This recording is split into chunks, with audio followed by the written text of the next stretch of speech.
Bonjour à tous et bienvenue dans le Mug Now Tech. Aujourd'hui, on va parler de Microsoft qui rachèterait Discord. On s'affole tous. Bien sûr, il y aura plein d'autres news tech. Nous sommes le 23 mars 2021 et on démarre tout de suite.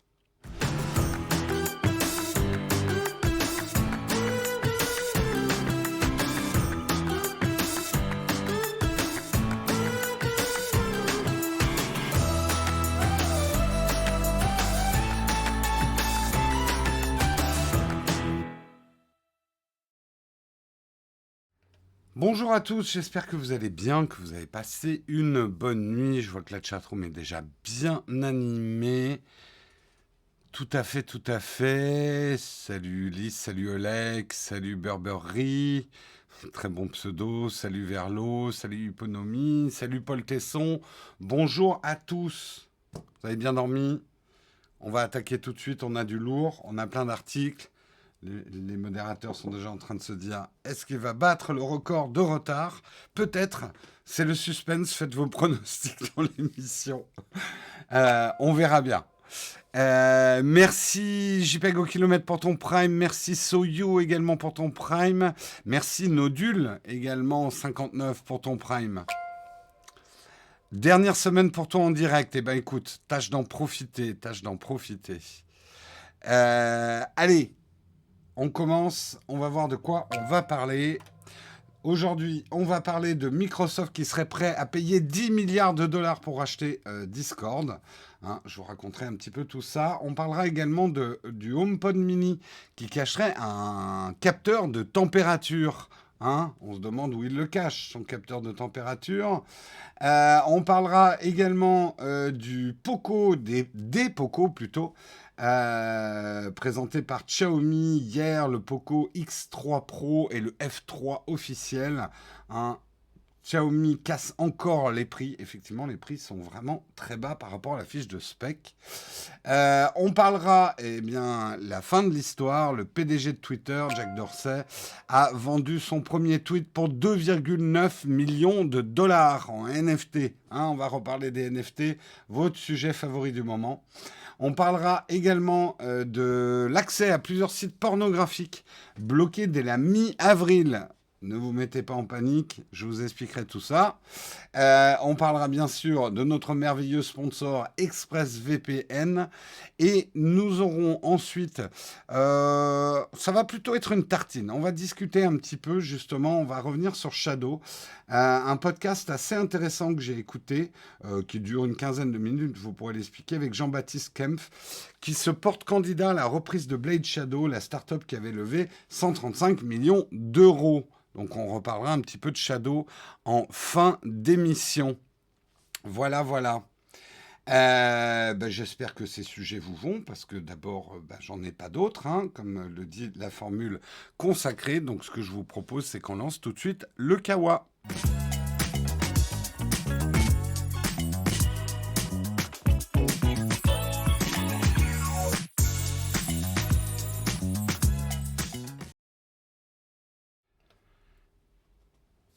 J'ai dit 2020 au lieu de dire 2021, c'est possible. Ça m'arrive, hein. Ça m'arrive ce genre de conneries. Hein. Toujours bien de se donner un an de moins.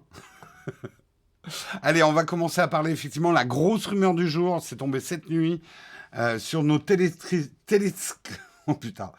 Nos téléscripteurs. Hein, parce qu'il faut savoir, ici, j'ai plein de téléscripteurs de toutes nos agences presse à travers le monde, hein, qui travaillent pour le mug, et j'ai des petits telex, des petites bandes de papier qui sortent avec les news. Hein. On est toujours à la pointe de la modernité chez Nowtech. On apprend que Microsoft pourrait faire l'acquisition de Discord. Alors pour ceux qui ne connaissent pas Discord, c'est un service de messagerie qui permet de discuter via texto, voix ou vidéo. En gros, est-ce que vous savez ce que c'est que Slack? À quoi ça pourrait s'apparenter aussi? Oui, non, c'est comme Slack, mais pour et par les gamers. Voilà, en gros, c'est un petit peu ça. Disons que c'est l'ADN de Discord. C'est un grand chat pour des communautés de gamers avec du vocal aussi. C'est là où on se regroupe pour faire des raids dans World of Warcraft, etc. Donc si vous n'êtes pas gamer, vous connaissez peut-être pas Discord.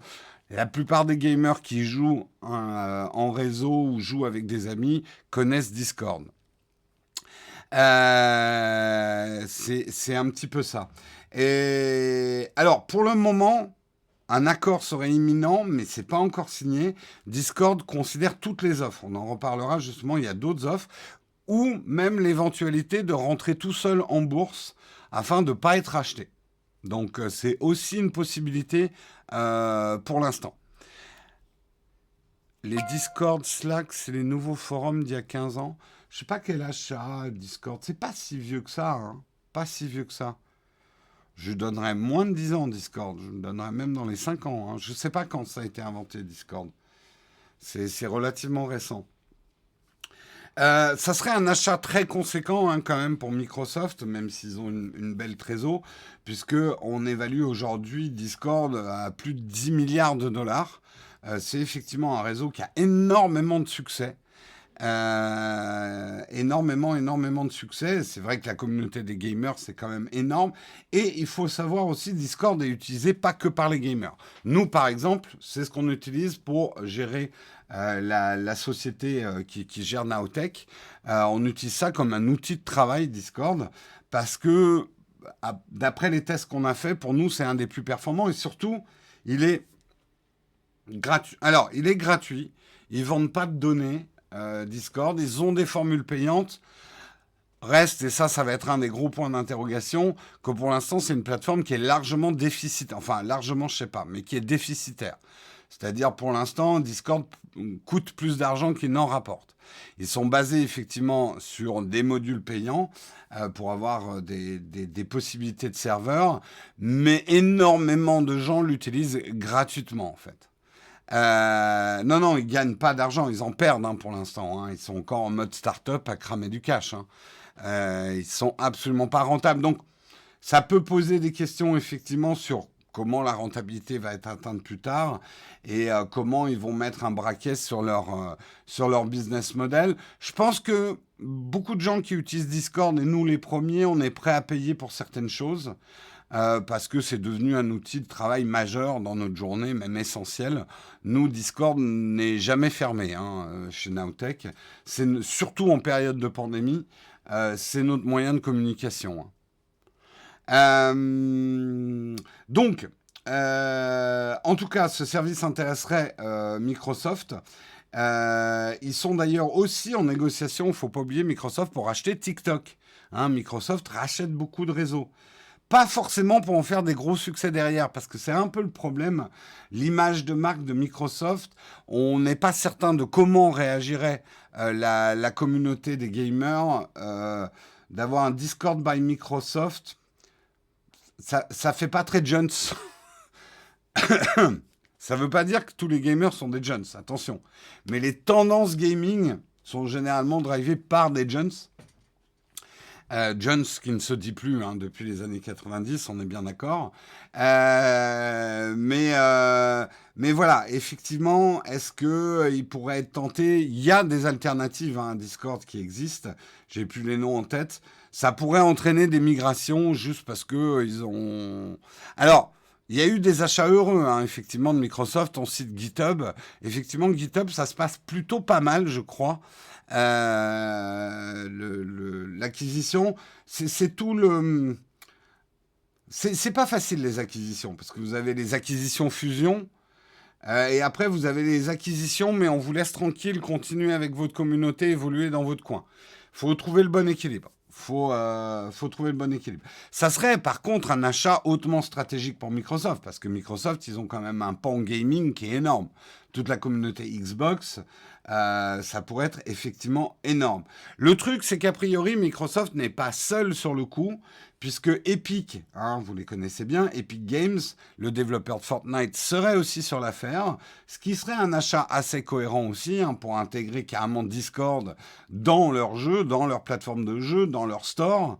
Mais il y aurait également Amazon. Amazon, chez qui vous êtes actuellement, puisque Amazon possède aussi Twitch. Twitch, ou même si c'est en train de changer, est quand même un ADN de gamer énorme. Je pense que, attardons-nous un petit peu sur cette notion d'ADN de gamer. Parce que les gens se disent peut-être, qui ne connaissent pas, que Discord n'est fait que pour jouer aux jeux vidéo. Pas du tout. C'est plus... Pour moi, la culture gamer va au-delà du jeu vidéo. C'est quelque chose d'assez générationnel, mais c'est quelque chose qu'on va retrouver dans l'interface, dans ce qu'on appelle, dans les gens sérieux avec des cravates, la gamification.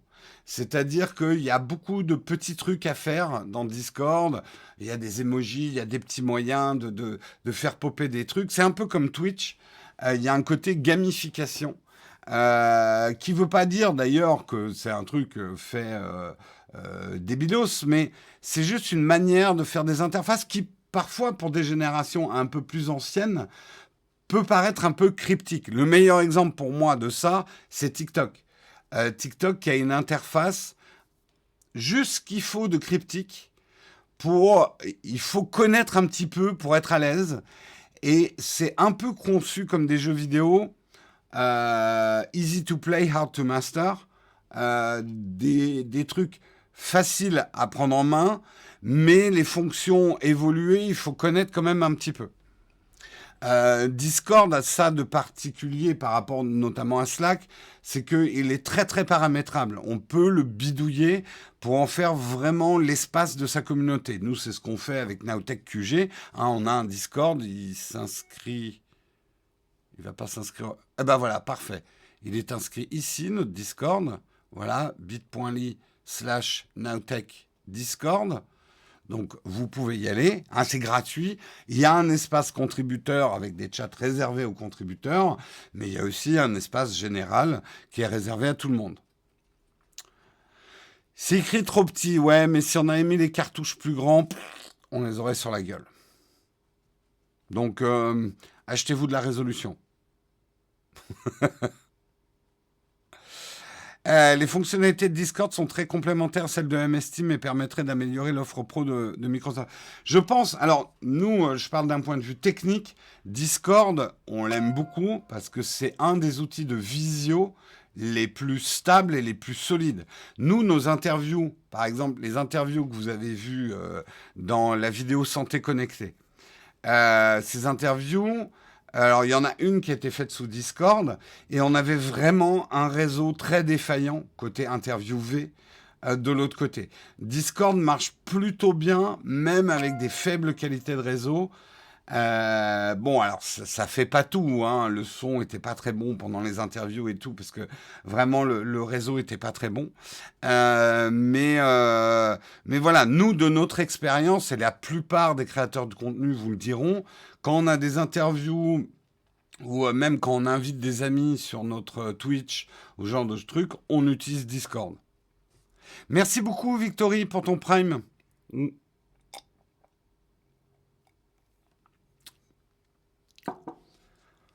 La question, c'est pourquoi acheter 10 milliards? Parce que, alors, j'ai pas les chiffres, mais Discord, il y a énormément d'utilisateurs à travers le monde. On va chercher. Je vais chercher utilisateur Discord.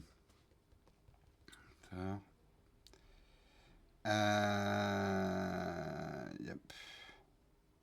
Attendez, j'ai un petit problème là. Voilà. Utilisateur Discord. 100 millions d'utilisateurs actifs par mois.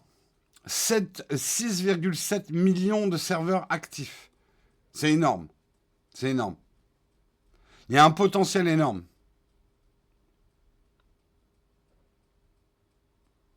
Ça va faire comme Mixer, il rachète pour le tuer. Pas sûr. Pas sûr, pas sûr. Merci CH Prez pour ton Prime.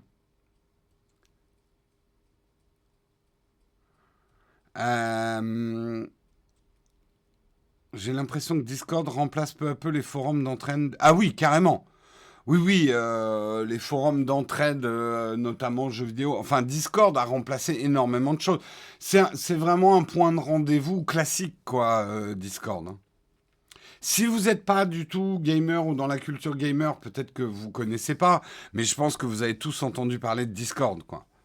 Notamment chez voilà, les gens qui utilisent Twitch, il y a toujours un Discord et ce genre de choses, quoi. Discord, ça va finir par un plugin Team. Peut-être, peut-être, mais après, il y a des manières élégantes de faire. Soyons pas forcément défaitistes. Encore une fois, par exemple, GitHub, ça se passe plutôt bien, le rachat par Microsoft.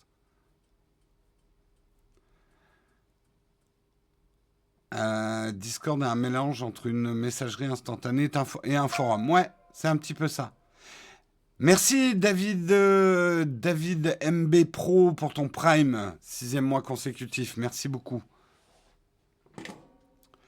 Si Microsoft les rachète, il faut vraiment qu'ils l'optimisent pour avoir un nouveau réseau social. Alors c'est pas un réseau social, hein, Discord, mais à voir. Après, je pense que ça serait déconnant pour aucun des trois acheteurs. Ça serait pas déconnant pour Microsoft, ça serait pas déconnant pour Epic Games, ça serait vraiment pas déconnant pour Amazon. Je pense que là, Amazon, il y a un coup à jouer. Je veux pas influencer, hein, mais Amazon, disons que Discord va très très bien avec Twitch et qu'ils sont très très complémentaires.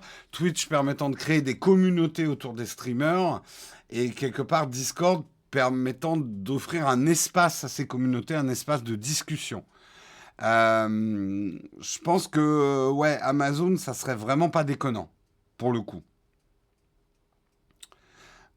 Oui, on peut espérer que Microsoft passe pas la même merde qu'avec Skype. Skype, j'en entends mais quasiment plus parler, quoi. Et en plus, ouais, avec le Prime Gaming d'Amazon, il y a quelque chose à faire, hein. Avec, voilà. Amazon avec Discord, ça serait pas mal, hein. On verra, on verra. Après, Discord se garde aussi l'option de peut-être rentrer en bourse et de rester indépendant. À voir. Il irait très bien avec YouTube. Ouais. Je suis pas sûr que Google dépense 10 milliards de dollars pour renforcer YouTube, qui est déjà difficilement bénéficiaire. Si Google rachète Discord, puis Google, ils ont vachement été échaudés par Google+. Hein. Je sais pas.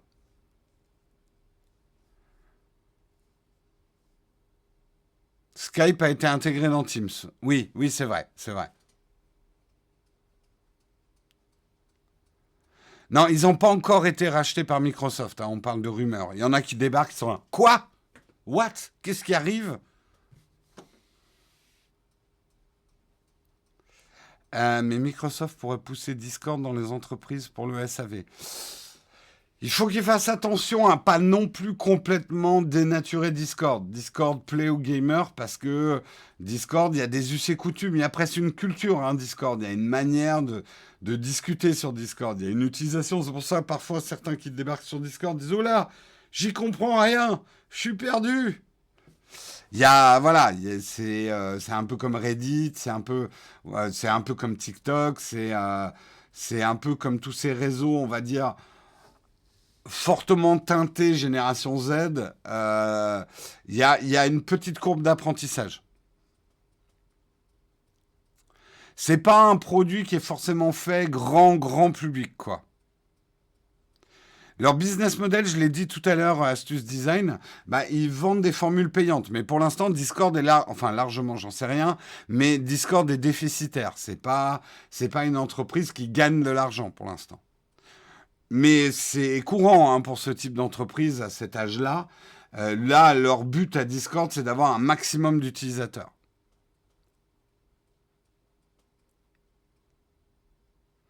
Développer le streaming sur Discord pour concurrencer Twitch, non, c'est pas la bonne plateforme. Je comprends ce que tu veux dire, Ben Kwai, mais c'est pas la bonne plateforme. C'est pas fait pour streamer des choses à une communauté, hein, Discord.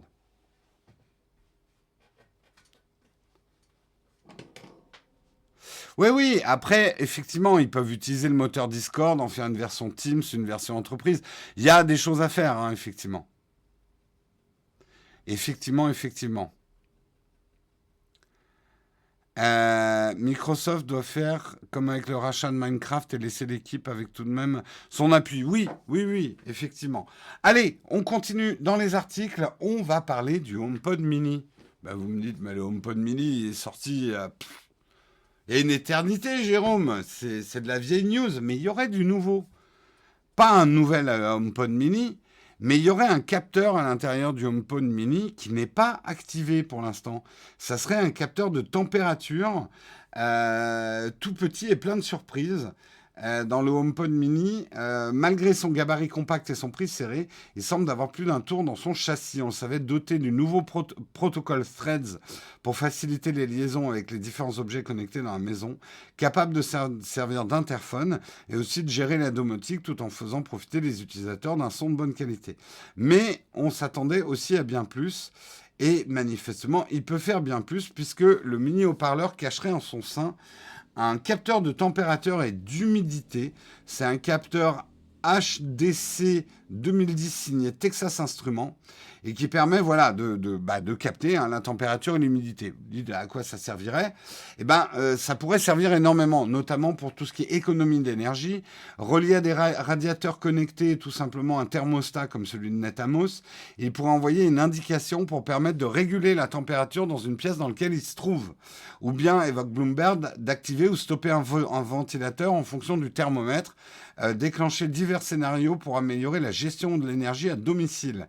Au catalogue de son Apple Store, on dénombre une dizaine de thermostats compatibles avec HomeKit et qui pourraient en faire un bon usage. Donc le HomePod mini, Apple ne nous a rien dit. Ça, c'est quand même une... Salut SOS Ciné, Albert. Ça, c'est tellement Apple. Ils mettent des trucs parfois dans ce qu'ils vendent, mais ils ne les activent pas. On le sait, on le sait, ça fait assez longtemps qu'on dit que les iPhones pourraient faire de la recharge inversée. On sait que les iPhones filment en 6K et pourtant Apple n'active pas la 6K. C'est très Apple, ça. C'est presque le comble du snobisme. À une époque où les constructeurs de smartphones, dès qu'ils mettent le moindre truc, ils disent « Oh, c'est nouveau, ça va révolutionner votre vie, ça va tout déchirer dans la fiche de spec ». Enfin, ce que je veux dire, et je caricature un petit peu, mais comprenez-moi bien, je pense qu'un autre constructeur, s'il avait mis un capteur d'humidité et de température, il l'aurait tout de suite mis au niveau de l'argument de vente, il aurait dit hey, on a un capteur de température et d'humidité. Bon, on a un soft pour faire tourner ça, il est claqué au sol, on n'a pas eu le temps de développer, mais on a un capteur de température et d'humidité. Apple, lui, se dit on le met, on ne sait jamais, on va voir si ça sert, mais on l'active pas tant que ça ne sert pas. Oui, Lidl a fait pareil, mais c'est un micro. C'est encore autre chose, ça. C'est encore autre chose. Non, je pense que le plan de bataille d'Apple est bien huilé. Hein. Le HomePod, ils en ont vendu un aux familles ce Noël. Noël prochain, c'est hey, maintenant ça gère le thermostat dans toutes vos pièces. Il serait temps d'en acheter d'autres, hein? Parce que un HomePod mini tout seul, il est triste. Il peut pas gérer toute votre maison. Maintenant, faut en acheter plein, plein, plein. C'est un bon moyen de donner un coup de neuf à un produit qui est sorti il y a un an en activant une fonction qu'ils ont prévue dès le départ. Alors, on pourrait dire que c'est de la rétention technologique. Hein. Je suis tout à fait d'accord avec vous. C'est un peu putassier de la part d'Apple. Mais ça permet de dérouler un produit en prenant son temps. Et ça aussi, c'est très Apple. Laisser le temps aux gens d'intégrer les fonctionnalités et pas leur balancer toute la tech d'un coup dans la gueule, en sachant qu'ils vont pas utiliser les trois quarts des choses. En attendant, ils arrêtent la commercialisation des grosses... Alors, sur le gros HomePod, pas mini justement, il y a une rumeur selon quoi Apple aurait un HomePod 2 en préparation. Est-ce que justement c'est ces histoires de capteurs d'humidité que Apple a revu son braquet?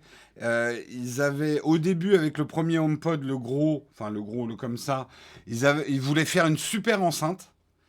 Mais en fait, ils n'avaient pas bien compris ce qu'était une enceinte. Une enceinte, c'est d'abord un objet connecté qui peut être posé dans chaque pièce et qui peut servir à d'autres choses que du son.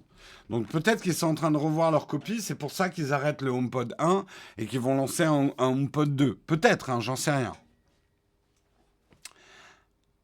Alors, tu dis, toi, tu as des capteurs d'humidité dans ton panier Amazon depuis des mois. Mon HomePod bureau me regarde mal.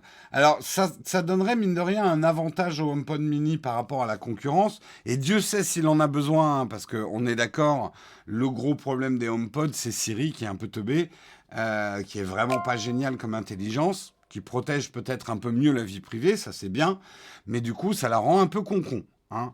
Il n'y a pas d'autre mot. Hier, j'ai essayé de faire une double commande à Siri. J'ai essayé de lui dire éteins la lumière de la chambre et celle du couloir. Je ne trouve pas de chambre, je ne trouve pas de couloir, je suis perdu. Et il a fallu que je fasse deux commandes distinctes, quoi.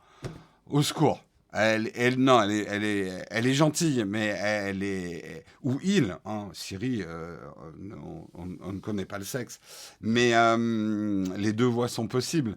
Mais ouais, elle est quand même super limitée. Chez toi, ça marchait? Bah moi, je sais pas, elle ne doit pas aimer ma voix. Les nouveaux NetSub ont un capteur de température et d'humidité aussi. Pendant ce temps-là, tu te levais, tu te faisais toi-même. Ah, pas d'accord, Yves. Franchement, le confort de pouvoir rester sous sa couette et d'éteindre les lumières par une commande vocale, on s'y fait vite, hein, je te le dis juste. Ah oui, c'est du confort. Ah mais à ce moment-là, mon bon monsieur, autrefois on se levait pour aller éteindre la lumière. Oui, on se levait aussi pour rajouter du charbon dans le poêle. Et puis avant les poêles à charbon, hein, bah on avait le feu de cheminée et avant les cheminées, bah on faisait le feu dans sa cahute. Est-ce que c'était mieux? J'en sais rien. Mais euh, ah oui, l'assistant Google est pareil, pas moyen de lui faire des doubles commandes pour les lumières. D'accord. Ah, je pensais que c'était possible. Vivement la grande éruption solaire. C'est marrant, il y en a beaucoup. C'est un peu l'argument ultime. Désolé, hein, je vais tacler un peu deux, trois personnes, mais quand je parle de santé connectée ou de trucs, le nouvel argument maintenant, c'est de dire oui, enfin, le jour où on va perdre l'électricité, ça marchera plus ton truc. Est-ce que vous pensez vraiment que si on perd l'électricité, nos assistants personnels, ça sera le problème majeur? Je pense qu'on aura d'autres prios, hein, personnellement. Mais quand je dis c'est un peu l'argument qui clôt le débat et qui... Oui, la Terre peut exploser et tout ça finalement est très vain. Hein. Euh, On va tous mourir un jour, donc finalement pourquoi faire des trucs pendant sa vie, hein? C'est... je vous tacle un petit peu, mais c'est pas méchant, mais c'est un peu l'argument. Ouais, bon, allez, ta gueule. De toute façon, quand tout ça, il y aura pas d'électricité, que la Terre aura explosé, tout ça servira à rien. Oui, mais c'est quoi le point en fait?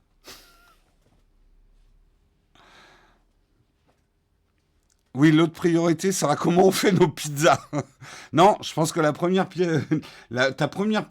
priorité, ça sera comment je vais défendre ma pizza congelée contre le voisin qui me regarde avec envie. Ce sera ça ton premier. Le premier truc à prendre dans ces cas-là, c'est choper un couteau.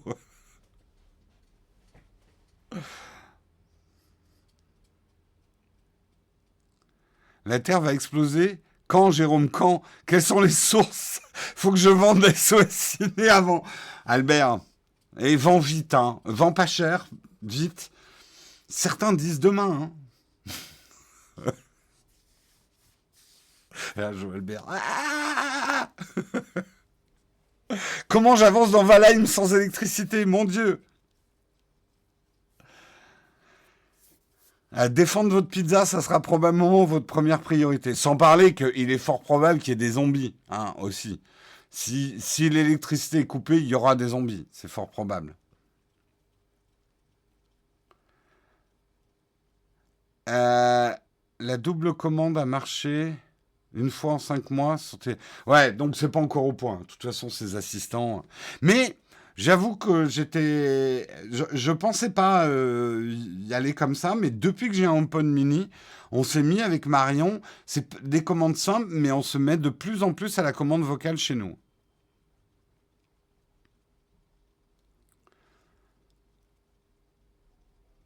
La monnaie n'aura plus de valeur, rien ne sert de vendre. Ouais, mais tu connais pas Albert, il va vendre SOS Ciné, il va acheter des pots de bêtes. La peau de bête, ça sera le nouveau dollar.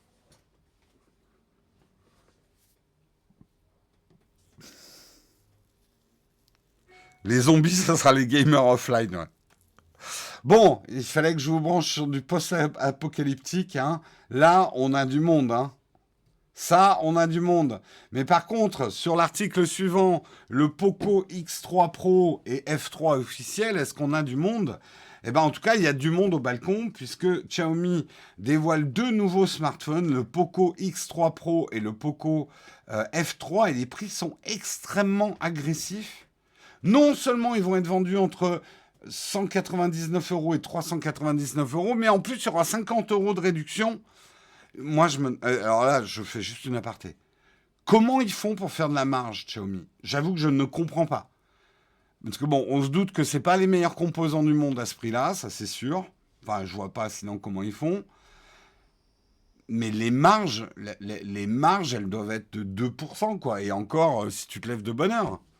Comment ils font pour faire de la marge? Vendre à prix coûtant. Ce qui est une bonne manière de conquérir des parts de marché. Mais enfin, t'as l'air bien malin au bout d'un moment avec tes parts de marché si t'as fait aucune marge, aucun bénéfice. C'est souvent ce qui arrive effectivement quand même avec beaucoup de ces constructeurs, c'est que ça vend prix coûtant ou avec des marges tellement faibles que c'est ridicule pour conquérir les parts de marché. Et puis après, il y a une année, quand ils ont bien plein de parts de marché, des fans et tout, boum. Tiens, l'année dernière, hein, c'était flagship killer. Ben, là, c'est portefeuille killer cette année. Euh, c'est pas interdit de vendre sans bénéfice. C'est interdit, mais après, il y a des manières de faire. Hein. Je parle pas de vente à perte, je parle de vente à prix coûtant, quoi, en gros. Qu'est-ce qu'ils embarquent, ces Poco? Peut-être ça qui vous intéresse. Le Poco F3, c'est un smartphone 5G. Il est équipé d'un écran AMOLED de 6,67 pouces, Full HD+, 120 Hz de rafraîchissement, fréquence d'échantillonnage à 360 Hz, c'est-à-dire la captation de votre doigt sera à 360 Hz, compatibilité HDR10+, luminosité 900 nits, protection Gorilla Glass 5, lecteur d'empreintes digitales intégré, processeur Snapdragon 870, c'est le nouveau chipset de Qualcomm. C'est une version améliorée du Snapdragon 865 et plus puissante théoriquement que le Snapdragon 865 Plus. Il est compatible avec le modem 5G externe Snapdragon X55. Il est accompagné de 6 ou 8 Go de RAM et 128 ou 256 Go de stockage sans extension possible. Pour contrôler la chaleur du SoC, le Poco F3 est équipé d'une technologie appelée le Liquid Cool. Refroidissement liquide, ok. Nous avons inventé une technologie complètement révolutionnaire. Le Liquid Cool, ça n'a rien à voir avec le refroidissement liquide. Ça, on dirait du Apple. Hein. Nous en dirons plus pendant les tests. 3 capteurs à l'arrière, un capteur selfie à l'avant. Le capteur principal est un 48 mégapixels avec autofocus et détection de phase. Un objectif ouvrant à f1.79. Les capteurs secondaires sont des modèles 8 et 2 mégapixels avec objectif grand angle ouvrant à 2,2 et objectif macro ouvrant à, vous avez vu ma moue, les objectifs macro, ouvrant à f2.4 respectivement. Généralement, l'objectif macro à 2 mégapixels, c'est un peu pour mettre un troisième capteur, pour que les gens disent, regarde, j'ai 3 capteurs. Bon, j'en utilise que 2, mais j'en ai 3. Ça fait un bon bout de temps qu'il y a cette tendance en ce moment. Le second est équipé d'un autofocus standard. Pas de zoom optique, pas de stabilisation optique, hein, il faut bien des compromis quelque part. Capteur selfie est un 20 mégapixels avec un objectif ouvrant un f2.45. Une batterie de 4250 mAh. Charge rapide 33 watts avec un chargeur livré dans la boîte. Deux haut-parleurs certifiés Dolby Atmos. Bref, grosse fiche de spec quand même. Alors, encore une fois, hein, c'est qu'une fiche de spec. Alors, je vous montre effectivement à quoi ils vont ressembler. Hop, voilà, ils ressemblent à ça. Ils ressemblent à ça. Donc, c'est de la 5G. Est-ce que j'ai d'autres visuels? Oui, un éclaté. Ça, c'est l'autre modèle dont je vais vous parler. Donc voilà, ça c'est le, si je ne me trompe pas, ça c'est le F3. Et ils vont également proposer le Poco X3 Pro. Le Poco X3 Pro, alors lui, il aura un Snapdragon 860. Il a pas mal de similitudes quand même avec le F3. Il n'est pas compatible 5G, par contre, mais uniquement 4G. Alors, vu l'extension... Ça y est, d'ailleurs, je voulais vous dire, ça y est, j'ai la 5G. Yeah! Je n'ai pas vu, pour l'instant, je n'ai pas fait grand-chose dessus, mais ça y est, j'ai la 5G sur mon smartphone. Il aura une batterie de 5160 mAh. Il aura côté photo les équipements du Poco 3 plus un capteur selfie qui sera de 20 mégapixels à l'avant et un quatrième module à l'arrière de 2 mégapixels qui sert à calculer les profondeurs pour le mode portrait ou assister l'autofocus de capteur principal. J'ai l'impression que les deux appareils, ils ont des trucs qui ont été enlevés, des trucs qui ont été rajoutés. Pourquoi ils n'ont pas mis la 5G dans le modèle Pro? Je ne sais pas, je ne connais pas la stratégie de Xiaomi. Il aura une dalle LCD dot display de 6,67 pouces, définition Full HD, taux de rafraîchissement 120 Hz. Il aura du Gorilla Glass 6 et non du 5 comme le Poco F3, un lecteur d'empreintes digitales intégré, deux haut-parleurs compatibles Dolby Atmos qui complètent l'ensemble. Ce qui est fou, comme je vous l'ai dit, c'est les prix. Ils seront disponibles alors, le 26 mars pour le Poco X3 Pro, fin de semaine. Le X3 Pro sera commercialisé à 249 € en version 6 plus 128 Go et 299 € en version 8 de RAM et 256 Go. Le Poco F3, lui, sera proposé à 349 € et 399 € avec les mêmes configurations. D'accord. Donc, le haut de gamme, c'est vraiment le F3. Le Pro est moins haut de gamme que le F3. Les deux smartphones profiteront de 50 € de réduction pendant les 3 premiers jours de leur commercialisation respective. Bref, c'est des prix extrêmement agressifs. Qui fait quand même qu'on peut acheter de la bonne fiche de spec à moins de 200 € quasiment, si on enlève les 50 €. Ouais, sous la barre des 200 €, 300 €. Extrêmement agressifs, qui feront certainement du mal à la concurrence Oppo, Redmi, Vivo, Samsung, qu'aux autres marques Xiaomi. Et feront mal notamment à Redmi, avec les Redmi Note 10 depuis le début du mois. Voilà. Est-ce que certains d'entre vous ont acheté des Poco? Qu'est-ce que vous pensez des Poco? Quelle est l'image des Poco pour vous? C'est un Poco bien ou...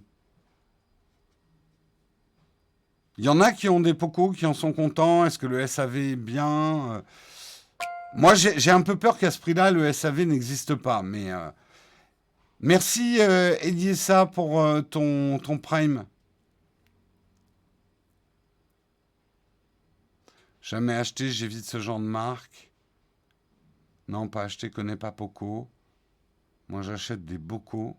Non, ça n'a rien à voir.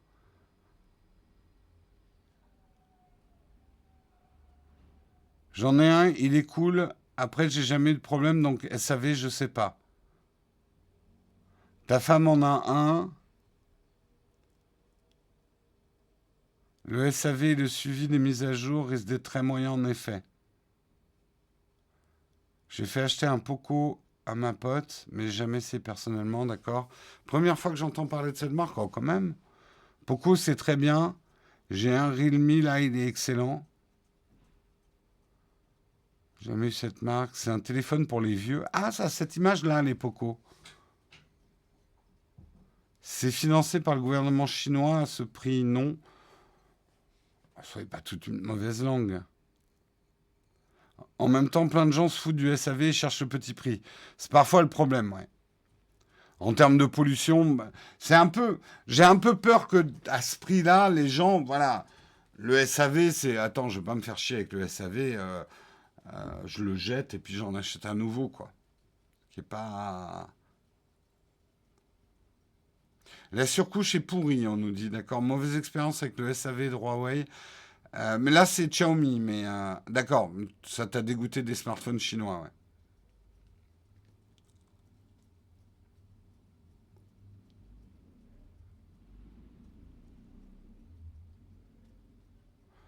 T'as un Xiaomi A3 et t'es globalement assez déçu, d'accord. C'est Doro, la marque pour les vieux, on nous dit. Alors, j'ai déjà fait la blague d'Henri IV avec la poule au pot, hein. Déjà fait. Bon, ça reste une bonne blague.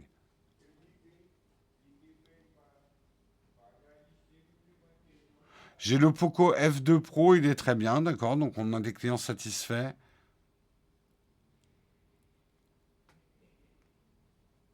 Le SAV. Ah oui, Apple c'est cher, mais leur SAV est quand même assez fou, ouais.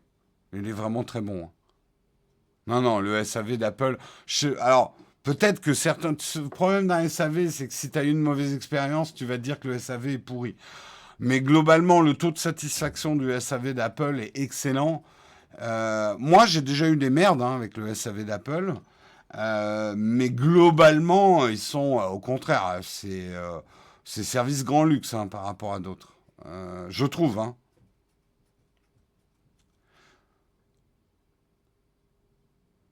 J'ai un Xiaomi à 150 euros et il fonctionne. Bzatec, pas compris. Est-ce que j'ai envie de les tester sur la chaîne? On me les a pas proposés. Non, ça me tente pas. Je sens que je vais être déçu par la partie photo. C'est mon intuition. Hein. Je sens que je vais être déçu. J'ai souvent été déçu et je sais que ça va pas faire plaisir à tout le monde. Mais tout le monde me dit, mais si, regarde, les photos du Redmi, elles sont absolument géniales ou les photos d'un tel sont géniales. Je trouve quand même, et je regarde hein, les tests de mes collègues, je trouve quand même que pour l'instant, il n'y a que Samsung et Apple qui arrivent à faire fonctionner correctement, vraiment correctement, des appareils photo différents, mais qui donnent à peu près les mêmes teintes. Je sais, j'avais testé un Oppo il n'y a pas si longtemps. J'en teste hein, quand même de temps en temps. Et généralement, le gros reproche que je leur fais, c'est que, indépendamment les unes des autres, les caméras font des bonnes photos, mais elles se ressemblent pas. On a l'impression d'avoir des appareils photo différents. Et pour moi, c'est un truc que je trouve pas. Que j'aime pas. J'aime pas avoir un smartphone où j'ai l'impression d'avoir trois appareils photo différents.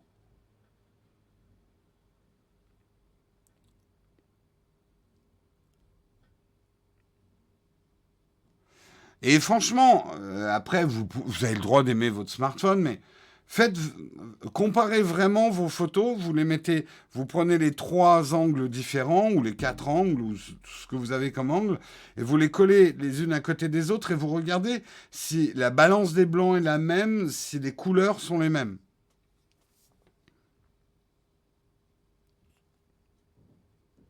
Non, les pixels, honnêtement, on s'en tape hein, en photo. Dans l'absolu, on s'en tape. Hein. Le nombre de mégapixels, enfin, c'est une donnée théorique et incomplète, le nombre de mégapixels, si t'as pas la taille du capteur. Et c'est pas ça qui fait la qualité d'une photo. En tout cas, dans les critères d'une bonne photo, pour moi, c'est bien moins important que la qualité de la lumière et de la qualité des couleurs, quoi. Oppo, j'avais trouvé ça pas mal, hein, quand même. Le dernier que j'ai testé au niveau photo. C'est au niveau vidéo où, ça piquait un peu, quoi.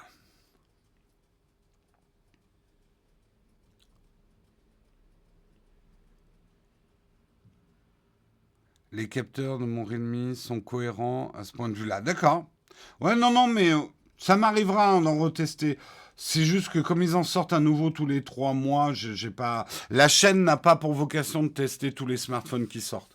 Il y en a d'autres qui font bien mieux ça que moi. Bien mieux ça que moi, oui. De tester tous les smartphones qui sortent. Moi, j'avoue que non, ça m'intéresse pas de tester tous les smartphones qui sortent. Euh, Je confirme sur le Redmi Note 9S, suivant l'optique utilisée, les couleurs sont pas pareilles, ouais.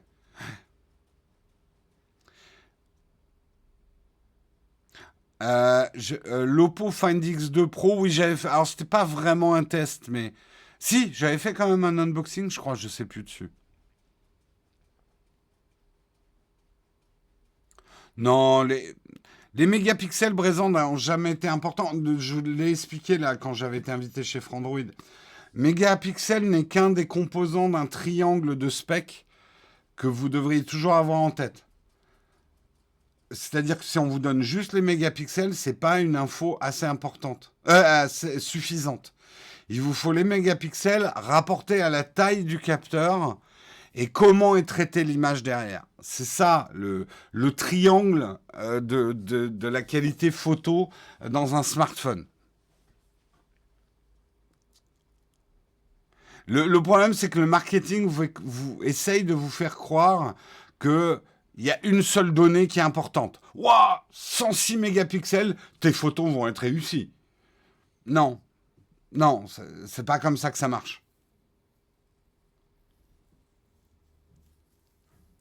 Euh, Oui, j'avais fait une prise en main pour le Oppo Find X2 Pro. Après, je l'avais utilisé dans ma vidéo 15 conseils pour faire de meilleures photos avec votre smartphone.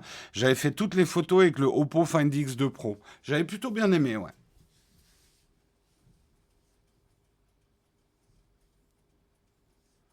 De toute façon, aucune photo n'arrive à la cheville d'un plein format. Ouais, mais mets un plein format dans ta poche arrière et on discutera.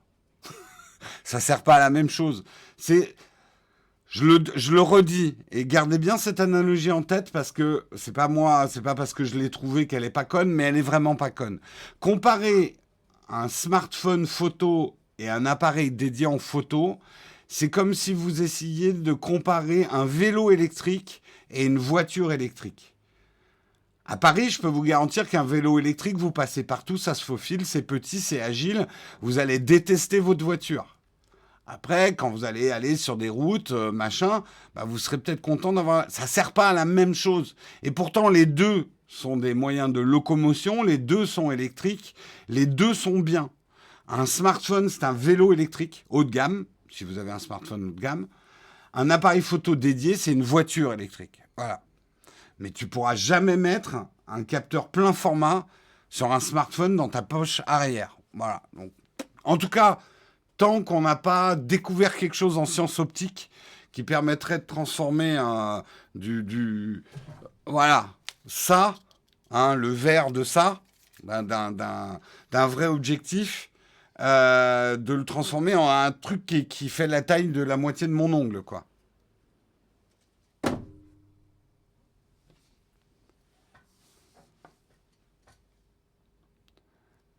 Petits joueurs, les vrais mettent un moyen format dans leur poche. Oui, après, tu peux avoir des très grandes poches. C'est clair. C'est clair, c'est clair.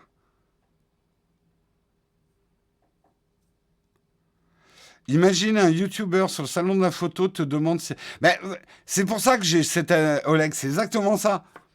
Ça vous viendrait pas à l'idée d'aller voir un influenceur et de leur dire est-ce que mon vélo électrique c'est aussi performant qu'une voiture électrique? Ben, ça sert pas à la même chose, mec. Ou l'inverse, de dire est-ce que je peux me faufiler avec ma voiture électrique dans les embouteillages? Ben non. Voilà. SOS Ciné va inventer cet objectif, mais qui te dit qu'il ne l'a pas déjà inventé? La goutte d'eau directement sur le capteur. Albert, on va breveter ça. Économique, écologique, pas cher, un capteur à nu, une goutte d'eau dessus, ça vous fait comme un objectif. Seul problème, c'est que vous pouvez prendre que des photos en haut. Si vous faites ça, la goutte d'eau, elle coule. Mais c'est un petit inconvénient. Je vais rien faire du tout, je dors. Albert, quand même, mon idée de la goutte d'eau directement sur le capteur, moi je pense qu'il y a quelque chose à faire, hein. Je voudrais pas que tu rates un bon investissement, on en reparle tout à l'heure. Allez, on continue. Putain, il est 8h50. Allez, on avance. Le PDG de Twitter, Jack Dorsey, a vendu le premier tweet de l'histoire. On avait parlé de ça, je crois, la semaine dernière, avec le gros boom des NFT. Je rappelle ce que sont les NFT, c'est Non-Fungible Token. Ça permet de délivrer un certificat d'authenticité sur quelque chose de numérique. Jack Dorsey, le premier tweet de l'histoire, où il disait simplement qu'il était en train de régler son Twitter, c'était le premier tweet fait. Il l'a certifié avec un NFT qui rend ce tweet unique et inviolable et qui ne peut pas être dupliqué. Alors là, vous allez me dire, mais tout le monde peut le lire. C'est exactement comme si vous me disiez que la Joconde, en carte postale, c'était la même que la Joconde du Louvre. Non, un certificat d'authenticité permet à une œuvre ou quelque chose d'être authentique, induplicable. Mais ça n'empêche pas de le dupliquer. Mais il n'y en aura jamais qu'un. Il n'y aura jamais qu'une Joconde. Et après, on peut en faire des cartes postales, des slips, des sous-bocs, ce que vous voulez. Mais si vous achetez un sous-boc ou un slip la Joconde, ça ne veut pas dire que vous avez la Joconde. Voilà. C'est la meilleure image que j'ai trouvée pour un peu expliquer les NFT.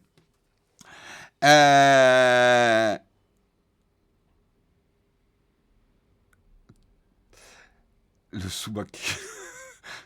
Alors, il l'a vendu. Ça y est, il est vendu. Les enchères sont terminées. Il avait décidé d'arrêter les enchères pile poil à la date anniversaire de 15 ans de Twitter. Et les enchères sont montées jusqu'à 2,9 millions de dollars. Donc, il y a une personne dans le monde. Je crois qu'on a le nom, mais je ne l'ai pas dans cet article. Il y a une personne dans le monde qui s'est acheté le certificat d'authenticité du premier tweet de l'histoire pour 2,9 millions de dollars. Avant que vous sautiez au plafond, que vous jetiez vos vêtements et que vous vous brûliez sur sur vos plaques en disant « Mais mon Dieu, c'est n'importe quoi !» 2,9 millions de dollars dans le monde de l'art, entre guillemets, et des collectionneurs de très haut vol, c'est pas... C'est beaucoup, mais c'est pas fou. Voilà. Achat complètement stupide, l'avenir le dira. Encore une fois, on va pas refaire le débat, mais il y a des gens qui ont acheté des pièces d'art, hein, des urinoirs qu'on avait mis en expo, des crottes de chiens que des artistes avaient utilisées. Ou dans l'art moderne, il y a des choses, vous dites, mais ça peut pas valoir ça, c'est n'importe quoi. C'est juste un vomi de lait sur un carrelage. On vous demande pas de comprendre. De toute façon, on vous demande pas de l'acheter.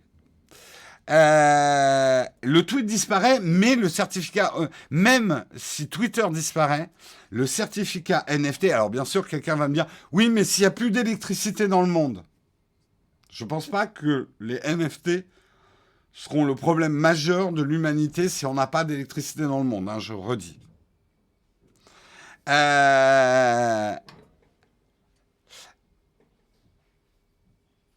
Ça certifie que tu es propriétaire d'un truc qui n'existe plus, c'est sympa. En fait, vous n'avez pas encore fait le shift mental de la dématérialisation. Pour vous, un objet n'est vrai que quand vous pouvez le prendre en main. Voilà, ça c'est vrai. Regarde. Oh, ça fait du bruit. Merde, je l'ai pété. Ça, c'est vrai. Donc, ce que vous êtes en train de dire, par exemple, c'est que l'armure que vous avez sur votre personnage dans Fortnite ou dans World of Warcraft n'est pas vraie. C'est un débat philosophique extrêmement intéressant. Pour vous, et je pense qu'on va être les dernières générations à penser comme ça, pour vous, il faut que le bien existe physiquement pour qu'il ait une valeur, en fait.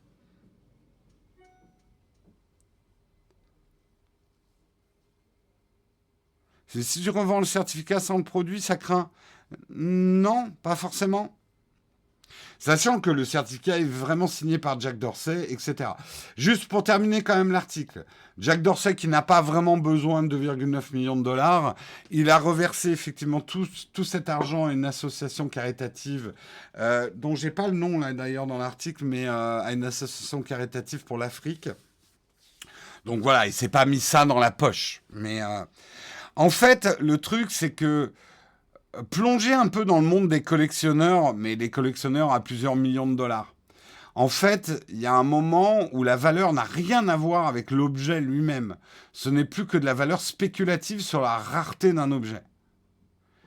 Là, la grande différence avec le NFT, c'est que on va pouvoir donner de la rareté, de l'unicité à un objet numérique ou une création numérique.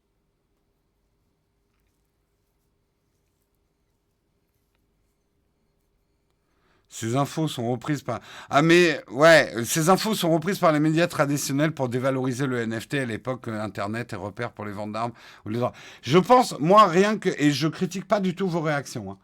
Hein. Mais je pense que les réactions, moi, me font dire que le NFT, ils ont...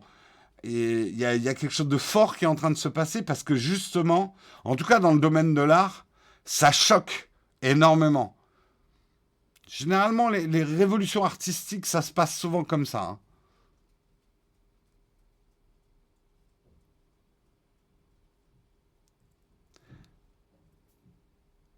Elle ne peut pas être modifiée. Et quelque part, vous dites, le tweet va disparaître. Alors, je sais, vous allez me dire, s'il n'y a plus d'électricité dans le monde, oui, probablement que ce tweet va disparaître.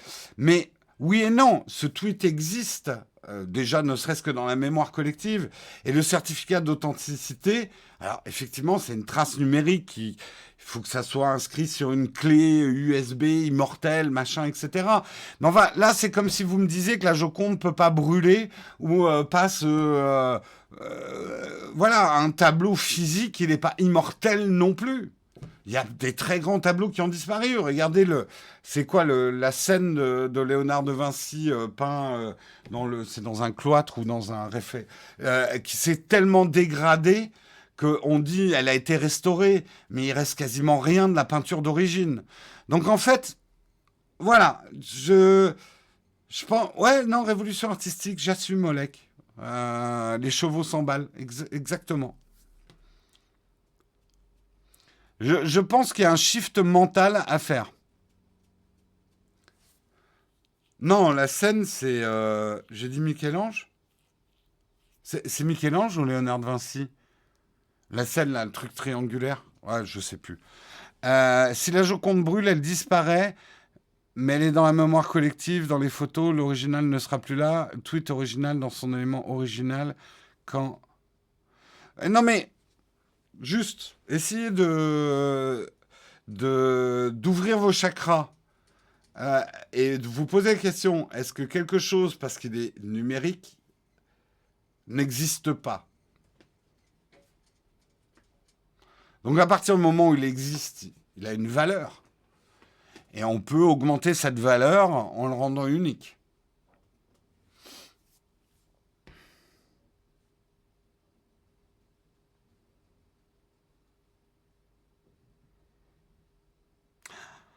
Il y a une différence entre une reproduction sur une carte postale et une copie bit à bit. Je comprends ce que tu veux dire. Toi, ce que tu es en train de dire, c'est une œuvre numérique est duplicable à l'identique puisqu'elle est numérique. Il y a un débat intéressant sur la technicité des choses. Je pense que les réactions des gens à la première photographie étaient d'y voir quelque chose qui était presque une copie parfaite. Mais je comprends ce que tu veux dire. Ça peut effectivement poser un problème. Par contre, il faut bien comprendre que le NFT, lui, est peut-être numérique, mais il n'est pas duplicable. Il n'est pas piratable. Ça le rend pas duplicable, en fait.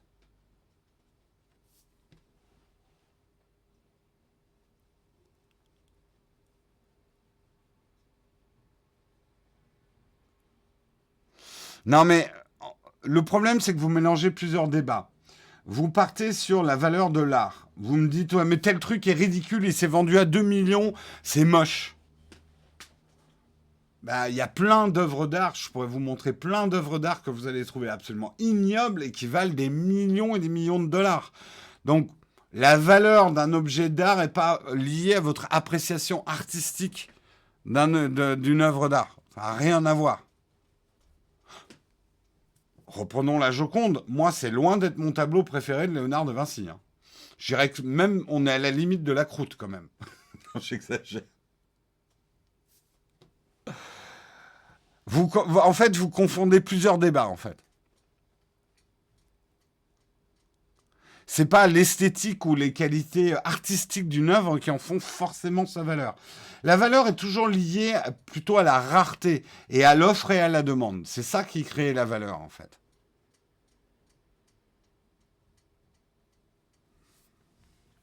C'est une techno qui sera hackée. A priori, c'est pas hackable, hein, le NFT. Justement, c'est protégé par le blockchain, etc. Bon, peut-être que des petits malins vont trouver un moyen de générer des faux.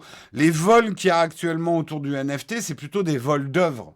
C'est-à-dire des petits malins collent des NFT à des tweets qui ne leur appartiennent pas et vendent ces certificats sans l'accord de l'artiste en amont. Mais ils sont pas arrivés à dupliquer des NFT en fait. Je reste quand même sur l'idée que le tweet n'a d'intérêt de l'avoir que s'il reste présent et visible sur Twitter. Bah, je sais pas. Prenons par exemple la première constitution américaine. Voilà, c'est une feuille de papier. Imagine qu'on puisse en faire un certificat d'authenticité et dans un accident dans une bibliothèque, la première version de la déclaration d'indépendance des États-Unis, donc juste un truc écrit, bon, assez important hein, quand même, une constitution. Je suis pas en train de comparer le premier tweet de l'histoire à la constitution américaine, mais juste pour vous dire une trace écrite de l'histoire, même si elle disparaît et qu'on arrive à garder son certificat d'authenticité peut garder sa valeur. Et aujourd'hui, vous trouvez ça très trivial. Un tweet, c'est rien. Le premier tweet de l'histoire, tout dépend ce que vont devenir les réseaux sociaux dans les 50, 100 ans, 200 ans, 2000 ans à venir. Voilà. Imaginez, alors juste hypothèse, imaginez que dans 1000 ans, on existe encore les réseaux sociaux. Bon, on sera directement branché avec nos cerveaux à un grand truc neuronal. Ou alors il y aura une panne d'électricité générale, on aura tous disparu. Je sais pas, hein, toutes les hypothèses sont possibles, mais imaginons, on survit, on a encore les réseaux sociaux. Imaginez la valeur du premier tweet de l'histoire. Imaginez la valeur du premier tweet de l'histoire.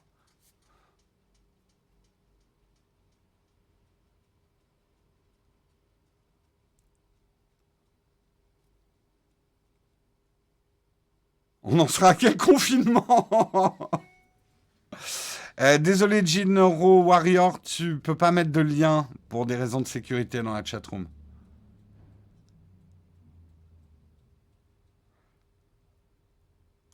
Non, ce qui fait la valeur d'une œuvre monétaire, hein, sa valeur monétaire, c'est même pas l'idée, la pensée qu'elle véhicule, c'est sa rareté en fait, et l'offre et la demande. Si beaucoup de gens veulent l'acheter et qu'elle est très rare, le prix grimpe. Voilà.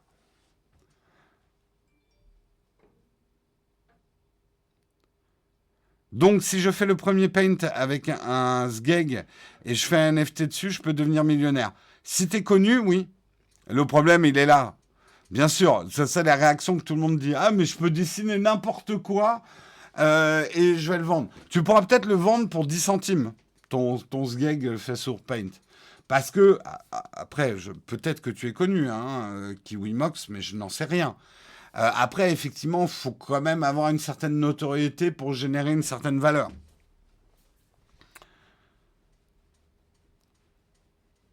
Donc, non, ça marche pas comme ça. C'est comme de dire, oh, mais la peinture moderne, c'est facile. Moi, je pète dans un pot de peinture, je mets une toile dessous et je vends ça à 1 million.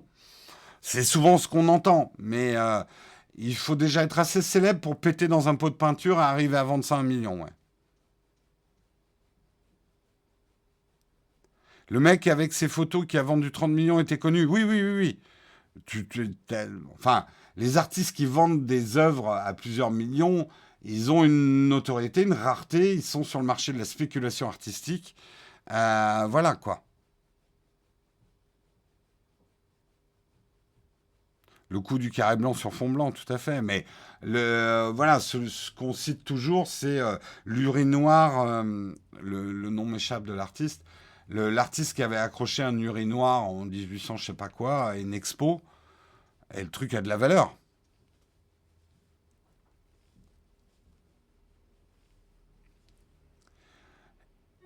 La totale irrationalité du marché de l'art contemporain permet de créer de la valeur sans travail, il sert surtout à défiscaliser. C'est pas faux. Il y a un gros problème de défiscalisation par l'art. Mais c'est ce qui a permis aussi à l'art de vivre et de survivre. La possibilité de défiscaliser en achetant des œuvres d'art. Parce que sinon personne, enfin, pas grand monde achèterait des œuvres d'art. C'est Marcel Duchamp, merci. Merci SOS Ciné et SOS Ciné Wikipédia et Petit Ours Orange Wikipédia. Merci Flavien aussi. Bref, on est très ambitieux. Hein. Il est 9h05 et on est en train de refaire l'histoire de l'art avec la chatroom. Hein. L'ambition, ça n'a jamais tué personne. Revenons à un sujet peut-être beaucoup plus important. L'accès à plusieurs sites pornographiques bloqués dès la mi-avril. Aujourd'hui, vraiment, je vous fais paniquer hein, dans le... Mauvais choix de mots. Euh... Paniquer, c'est... Bref, ouais, je vous fais, voilà, je vous mets en PLS hein, ce matin. Pourquoi l'accès à plusieurs sites pornographiques serait bloqué dès la mi-avril? C'est plutôt pour la bonne cause. Depuis le 20 juillet 2020, le fait qu'on laisse les internautes accéder à des contenus pornographiques sans donner les moyens de vérifier correctement leur âge constitue un délit. Une simple déclaration sur l'honneur n'étant plus considérée comme acceptable. Les législateurs souhaitent que les sites pornographiques contrôlent plus fermement l'accès à leurs pages. En violation de la loi, de nombreux sites internet ont renoncé à mettre en place un véritable contrôle de l'âge des personnes qui visionnent ces images. Il suffit d'un clic par lequel le mineur certifie avoir plus de 18 ans pour que des milliers de vidéos pornographiques lui soient accessibles. Pourtant, des solutions d'identification de l'âge existent. Par exemple, en passant par France Connect ou en utilisant une carte de paiement. Pas sûr que les gens veuillent se connecter à Pornhub en utilisant leur identifiant France Connect. Mais bon. Regrettaient les sénateurs défendant cet amendement en juin 2020. La loi désormais modifiée, le temps des sanctions est venu. Alors, justement, ils avaient jusqu'au 16 mars pour transmettre au CSA leurs observations et rentrer en contact avec l'organisme sous peine de voir une procédure de mise en demeure être engagée. Un nouveau délai de 15 jours pour être accordé à ces sites qui doivent toutefois prendre des mesures empêchant réellement les mineurs d'accéder à leur contenu pornographique avant fin mars. Dès lors, le 15 juillet, le blocage des sites n'ayant pas mis en place de procédure de restriction d'accès suffisante pourrait être décidé, tout comme, et ça c'est intéressant, parce qu'enfin, les législateurs commencent à comprendre comment fonctionne Internet. Parce que bloquer un site, par contre, les exclure des résultats de recherche, ça met vraiment à mal le business model d'un site porno gratuit qui vit sur les bannières, hein, sur la pub en fait. Selon Next Impact, le fait d'entrer un numéro de carte bancaire serait inadapté et insuffisant. Donc la carte bleue, par exemple, ça serait insuffisant aux yeux du CSA. Pornhub a fait un sondage. Plateforme leader du marché de la pornographie gratuite sur Internet, a mis en ligne un sondage sur la version française de son site pour demander à ses utilisateurs quelle méthode de vérification de l'âge ils préféraient voir mis en place. Plus de 10 moyens sont listés, allant de l'utilisation d'un identifiant du service public, comme France Connect. Cédrico a déjà dit non, on ne va pas utiliser France Connect pour le porno, hein, ça sert pour les impôts. Ou à l'achat d'un pass en bureau de tabac. Bonjour, je voudrais mon passe porno, monsieur, s'il vous plaît. En passant par un code SMS fourni par un opérateur mobile. La fourniture d'un selfie avec une pièce d'identité, ça c'est pas mal utilisé dans le monde des banques en ligne, des néobanques. Vous prenez une photo de vous avec votre passeport à côté. Mais je suis pas certain qu'on soit prêt à le faire pour consulter du porno. La fourniture d'un selfie avec une pièce d'identité, l'analyse de son visage par un opérateur humain, la présentation d'un document d'identité valide. Alors, il faut savoir que cette loi ne déplaît pas à tout le monde. Une plateforme comme Dorsel.com, que vous connaissez bien, soutiennent cet amendement. Pourquoi? Eux, c'est une plateforme payante. Donc là, il y a forcément un contrôle d'identité. Et eux, ils sont plutôt pour. En fait, ça risque surtout de mettre à mal le porno gratuit. Alors, je sais, certains dans la chatroom vont me dire, mais avant, on se débrouillait très bien avec le catalogue de la Redoute, Jérôme. Donc, c'est pas grave qu'on... On en revient au débat. Et avant le catalogue de la Redoute, il suffisait de voir une cheville légèrement dévêtue. On était excités pour les 3 ans à venir. Euh, Attention aux mots que vous... C'est pas parce qu'on est en train de parler de porn que vous pouvez vous répandre à dire tout et n'importe quoi dans la chatroom. Désolé, moi j'ai le droit de dire des trucs que vous pouvez pas écrire dans la chatroom. Hein. On n'est pas dans un monde égalitaire sur Twitch.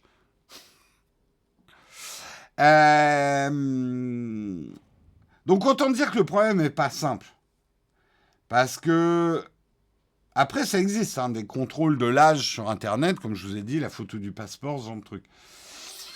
Je suis pas certain que les gens soient prêts à faire une copie de leur passeport pour aller regarder une vidéo sur Pornhub ou Hamster X ou comment il s'appelle déjà le troisième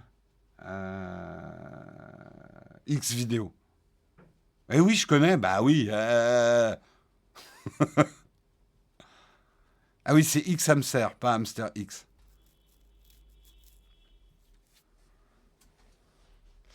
Les VPN. Oui, mais alors bien sûr qu'il y aura toujours des moyens pour contourner les trucs. Mais même si tu as un VPN, tu vas pas... Enfin, trafiquer une carte d'identité et mettre ton frère devant la caméra. Tu vois, tout ça oblige quand même à des circonvolutions pour accéder au site porno. Il y aura toujours des gamins qui y arriveront. Moi, voilà, on en est à la confession. J'ai une fois dans ma vie volé un magazine porno dans un bureau de tabac.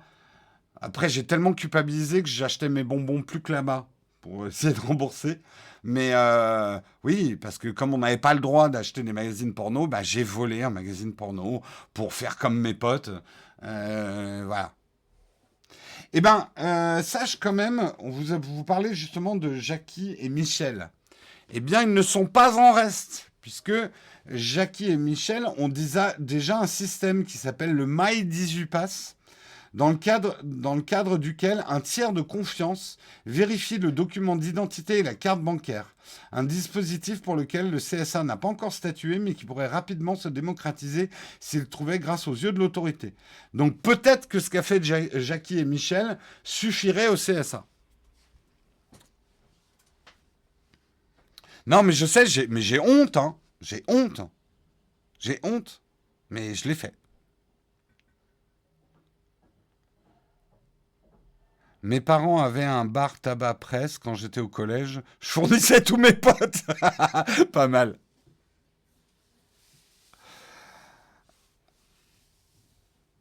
Non, le tiers de confiance, c'est une personne à l'autre bout du fil qui vérifie votre document d'identité et la carte bancaire, en fait.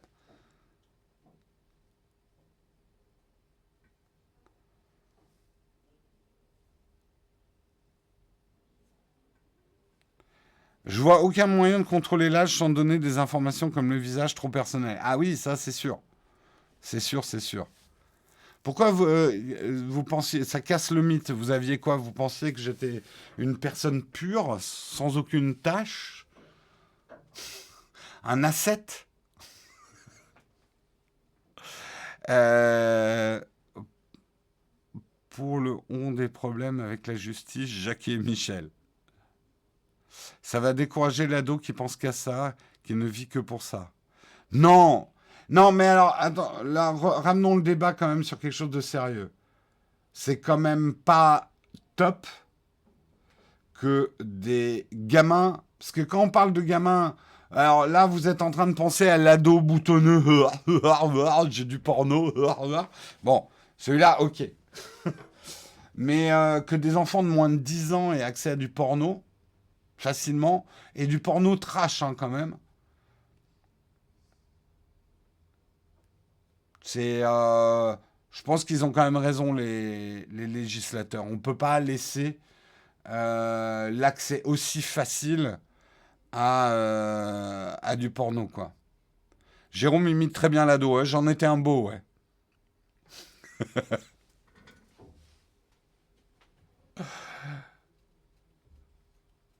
J'imagine pas la galère comme je suis une meuf. Oui, alors, ouais, Vaillard, on pourrait en parler aussi, parce que là, effectivement, j'ai parlé surtout du porno, entre guillemets, masculin, mais l'accès au porno féminin, alors, en ça, Internet a été un progrès. Déjà, ça a ouvert les yeux que, oui, les femmes aussi avaient des envies et des besoins en pornographie, pas forcément exactement les mêmes que les nôtres, bon, enfin, pas si loin non plus, et que l'accès à la pornographie féminine, avant Internet, c'était compliqué, hein.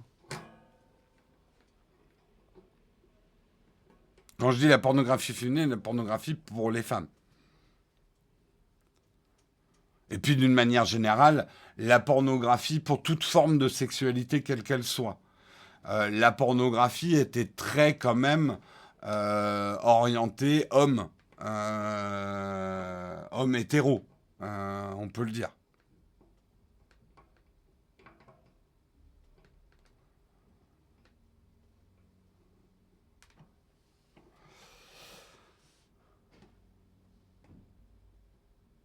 Tout ça parce que les parents sont irresponsables. Tes parents, Tiki, parce que être dans le dos de ces gamins pour checker tout ce qu'ils font sur Internet, c'est pas facile non plus. Donc c'est un peu facile de dire que les parents sont responsables. Les gamins, ils font plein de choses, les parents sont pas au courant et c'est pas pour ça qu'il faut les laisser faire quoi.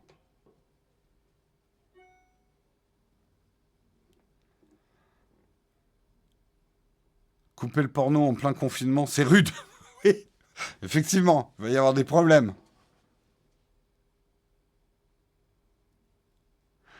Mais t'as raison, Julia, tout ça pose de grands problèmes. Une personne trans et des papiers d'identité ne révèlent pas ton identité. Non mais ça va poser plein de problèmes. Je suis pas en train de dire non plus que le porno n'est pas nécessaire.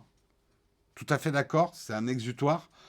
Et je pense qu'il y a certaines personnes, elles feraient mieux de faire un peu plus de porno et un peu moins de mal, entre guillemets. Après, on pourrait parler aussi de notions d'étiquette dans le porno. Tout n'est pas faisable et toute image n'est pas forcément à véhiculer dans le porno. Mais voilà. Donc, je suis pas anti-porno. Maintenant, c'est vrai que l'accès au porno aujourd'hui, c'est la fête du slip, si je puis me permettre.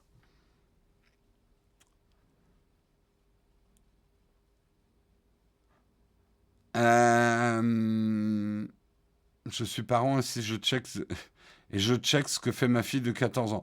Jusqu'au jour où tu vas t'apercevoir qu'elle faisait plein de trucs que tu n'étais pas au courant. Désolé, mais ça va peut-être être le cas, hein, Electribe.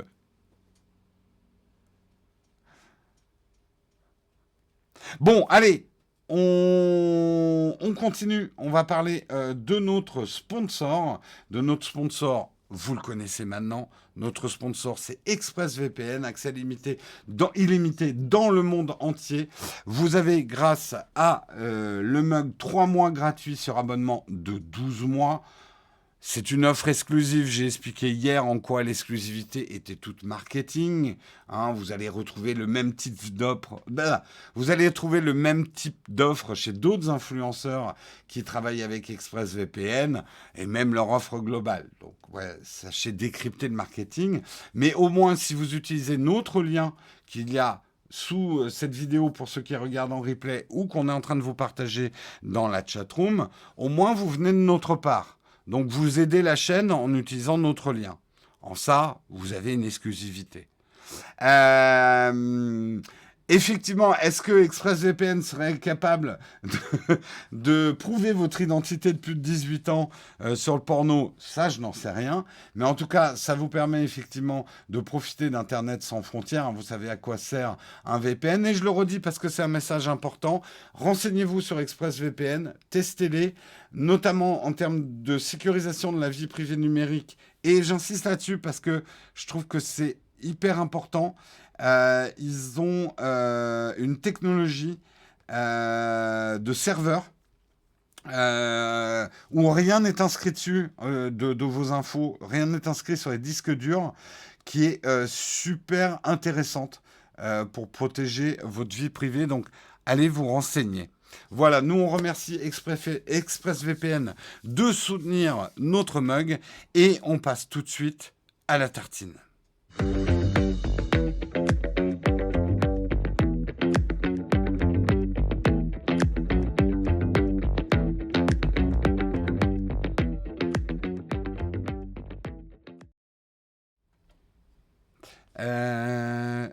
Vous savez si Docs peut être utilisé depuis l'étranger avec ExpressVPN? Pose-leur la question. Je n'ai pas eu l'occasion ces derniers temps d'aller à l'étranger pour tester, mais n'hésite pas à leur poser la question à ExpressVPN. Parler du porno et après faire une pub pour le VPN. Malin quand même. Je n'ai pas fait exprès.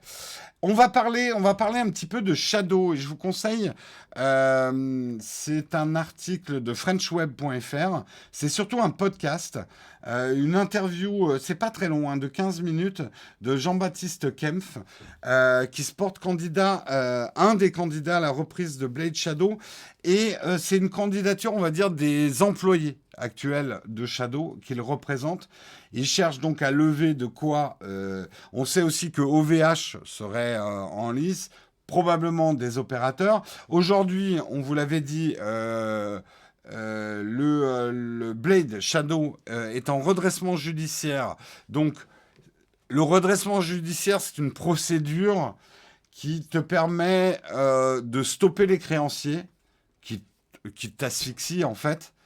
D'étaler en fait ce que tu dois sur plusieurs années, mais le contre-coup de ça, de la procédure judiciaire, parce que tu es protégé finalement par la loi pour t'empêcher de couler, la contrepartie, c'est que c'est un juge qui décide de la marche à suivre après pour ton entreprise, en tout cas pour qu'elle elle reparte du bon pied en fait.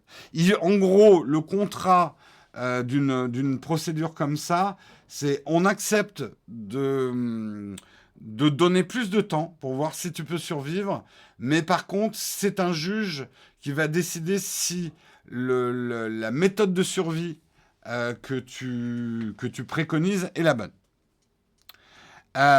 OVH, ils sont grillés maintenant. Les pauvres, ils ont vraiment eu tous les jeux de mots.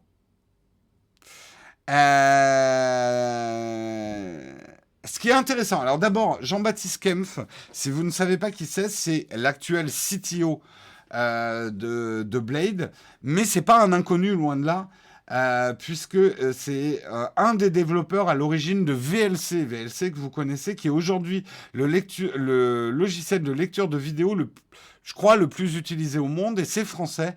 Et il a travaillé dessus lorsqu'il étudiait à Centrale en 2003, ce logiciel de lecture de vidéo, et on l'utilise encore. Alors, c'est pas le seul. Alors, le truc, c'est que VLC est pas une entreprise du tout. C'est de l'open source, mais et je crois que c'est absolument pas rentable ou quoi que ce soit. Mais là, ce qui est intéressant, JBKM Fan Club, t'as un selfie avec lui. Oui, Guillaume, effectivement. C'est effectivement un mec très connu, très sympathique. Je vous conseille vraiment d'aller écouter ce podcast. Et il explique que eux, ils ont une offre de reprise qu'ils voudraient faire avec un certain nombre d'employés actuels de Shadow, en disant, nous, on connaît bien le produit, on connaît bien ses forces, on connaît bien ses faiblesses, on connaît bien sa technologie, on a les mains dans le cambouis. On a des idées pour qu'est-ce qui pourrait faire que le Shadow reparte bien. Notamment, l'idée que tout le monde a, un petit plus ou moins, c'est effectivement de continuer l'offre gaming, mais aussi des offres pro. Et je pense notamment pour les vieux Shadow ceux de la première génération, qui dorment encore dans des serveurs avec les vieilles cartes graphiques, il y a de quoi faire une offre bureautique à 10 euros de Shadow. Et il y a vraiment un marché, quoi. C'est d'ailleurs un petit peu le projet, je pense, qu'à OVH, en voulant reprendre Shadow. Je suis pas sûr qu'OVH veuille garder la partie gaming de Shadow. Par contre, ils y voient une opportunité pour développer une concurrence à la suite bureautique Microsoft côté OVH.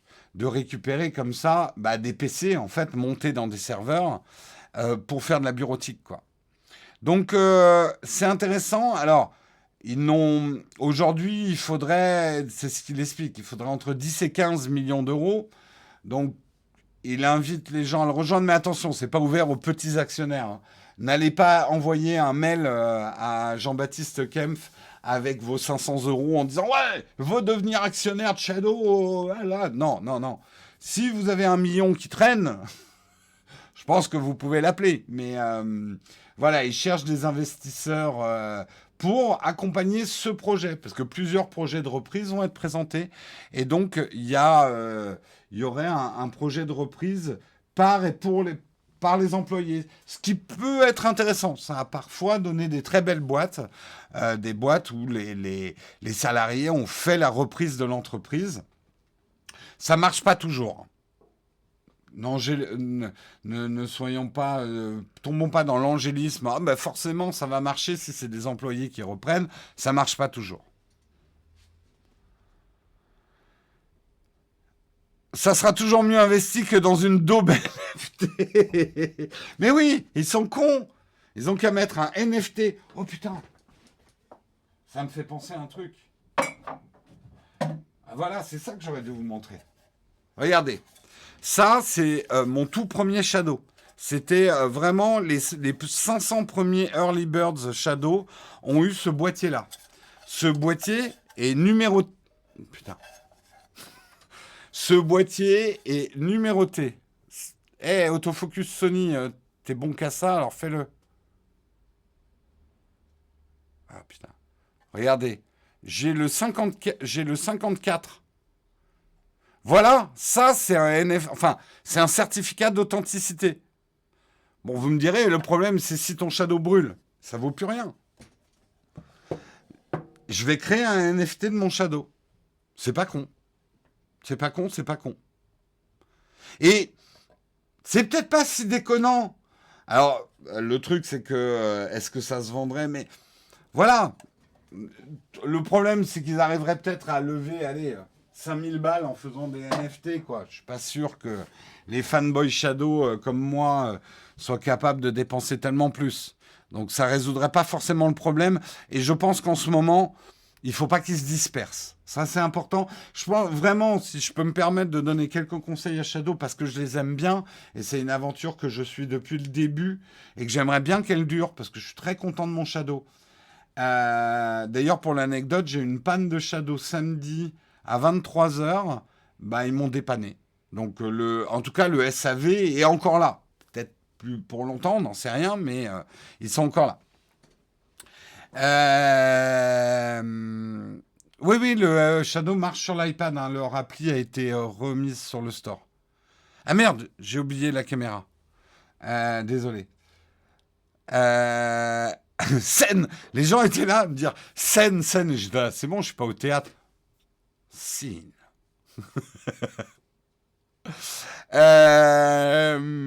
Oui, bah désolé, c'est pas facile de faire la régie, de faire l'émission en même temps et de donner des conseils à Shadow. Ouais, focalisez-vous les mecs, focalisez-vous. Ça a été un des problèmes, mais je comprends aussi nature un peu dispersée de Shadow. Beaucoup d'idées, beaucoup de trucs absolument géniaux. Faire, accomplir, ne plus dire qu'une chose existe avant qu'elle existe. Le double écran, n'en parler que quand il sera vraiment, vraiment, vraiment là.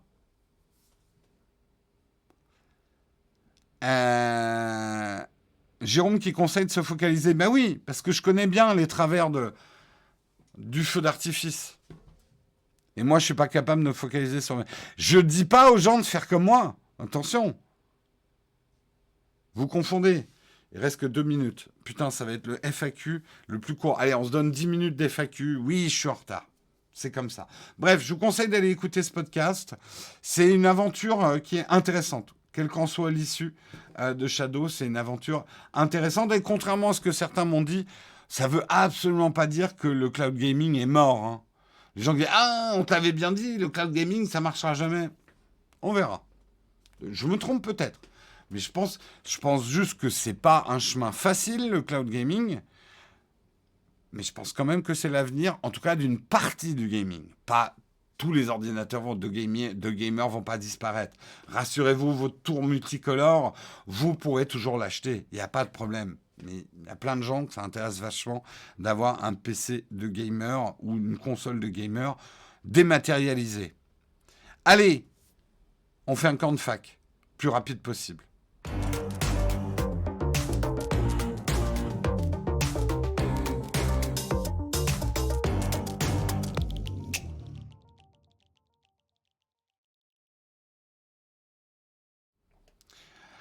Alors, on me demande un iPad sous macOS dans un futur proche, c'est possible. Je vois pas l'intérêt, personnellement, moi. Je l'ai dit dans mes vidéos. Si l'iPad se met à faire tourner macOS, ça a pour moi, aucun intérêt. Pour moi, hein. D'autres pensent peut-être au contraire, mais je vois pas l'intérêt. OVH, attention, touche pas à mon boost. Ouais. Euh, Pourquoi gaming égale RGB? Je comprends pas ta question. C'est l'heure du daily, je vous laisse. Ben bon daily. Est-ce que la vidéo sur iPhone 12 Pro Max est largement meilleure que le S21 Ultra? Ça dépend de tout un tas de choses. Il n'y a pas de meilleur smartphone qu'un autre. Tout dépend de ce que tu attends d'un smartphone et ce que tu fais avec. Par exemple, si tu es plus vidéo, bah non, l'iPhone 12 Pro Max est meilleur que le S21 en vidéo. En photo, le S21 Ultra est meilleur que le iPhone 12 Pro. Mais ça dépend encore du type de photo que tu veux. Et puis ça dépend si tu es Android ou iOS. Donc en fait, il n'y a pas de réponse. Qu'est-ce que ça veut dire un smartphone meilleur? En fait, c'est un non-sens de dire ça, mais bref. Tu vas tester le OnePlus 9 X Hazel Blade. Ils me l'ont pas proposé, donc probablement que non. Pourquoi de l'eau dans le mug? Parce que j'ai plus besoin de me déshydrater. Tu sais, de parler comme ça longtemps, ça sèche la bouche. Et du café, le thé est un bon compromis, mais j'ai pas toujours le temps de me faire du thé. La fin de la crise des semi-conducteurs, non, c'est que le début. C'est même, il va y avoir des gros problèmes. Euh, Jérôme, Canon RP versus Lumix G9, quelle est la meilleure qualité d'image? Bah, tu parles de quoi, vidéo ou photo? T'as vu le projet Kickstarter Movo WebMic HD Pro? Non. Faudrait que j'aille voir. Pourquoi les produits gaming sont toujours avec du RVB? Oh, c'est le marketing. Ça changera avec le temps. Il commence à y avoir des ordinateurs de gamers plus sobres. Mais c'est vrai qu'actuellement, dans l'imagerie, gamer, ça veut dire vomi de licorne, quoi. Des L RGB, c'est ça que tu veux dire? Des LED, ouais. Lors de la dernière vidéo Back Market, ah oui, lien de la dernière vidéo Back Market, effectivement, allez la voir. C'est mieux pour vous de s'abonner avec un Prime ou un abonnement normal. Vous vous abonnez avec ce que vous voulez. Aucune importance pour nous. Aucune importance. Le Prime, vous posez pas cette question-là. Aidez-nous comme ça vous arrange. Enfin, devenez contributeur comme ça vous arrange.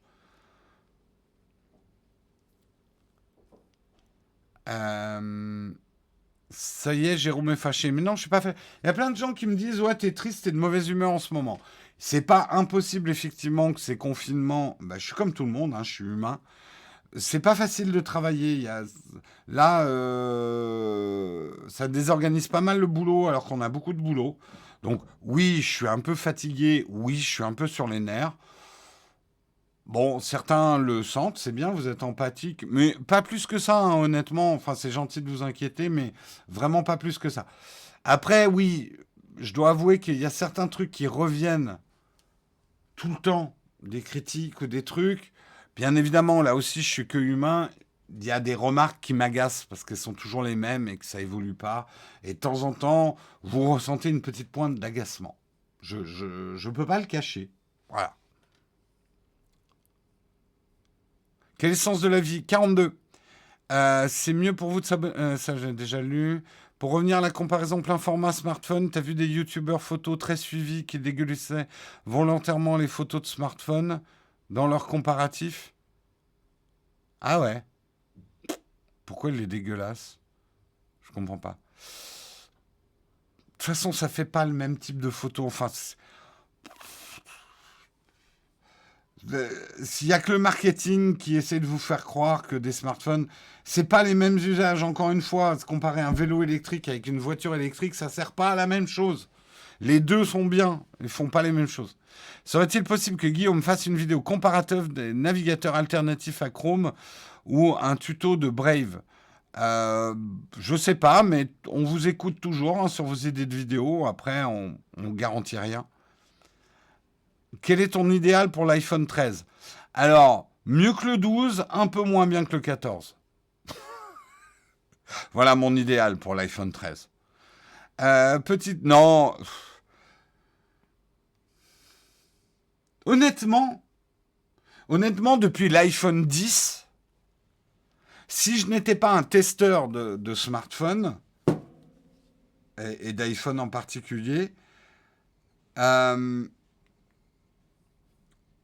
franchement, l'iPhone 10 suffit largement à faire tout un tas de choses. Il n'y a pas d'évolution ultra majeure qui ont changé ma vie, quoi. Euh,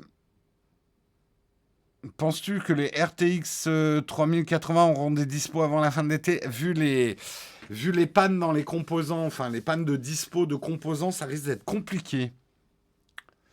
Le Canon RP versus Lumix G9, meilleure qualité d'image photo. Alors pour la photo, plutôt Canon. La vidéo, ça pourrait se discuter, ça dépend du type de vidéo. Mais photo, je vais te dire Canon quand même. Ne serait-ce que pour la taille du capteur.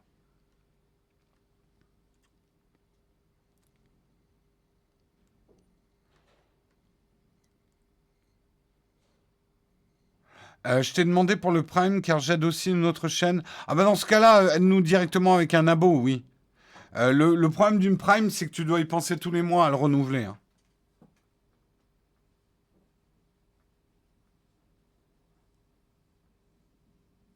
Euh, Toujours les mêmes remarques. Non, mais je parlais des remarques négatives, hein, bien évidemment. N'arrêtez jamais de dire que je suis le plus beau et la meilleure émission du monde. Ça me plaît toujours. Faut-il réellement une bonne connexion pour du cloud gaming? Oui. Et ce n'est pas que ta vitesse de connexion, la qualité d'une connexion. Euh, Franchement, une photo, c'est une photo si elle est correcte, tranquille. Ça se discute aussi. Tout se discute, hein. Ils vont se débarrasser du notch un jour.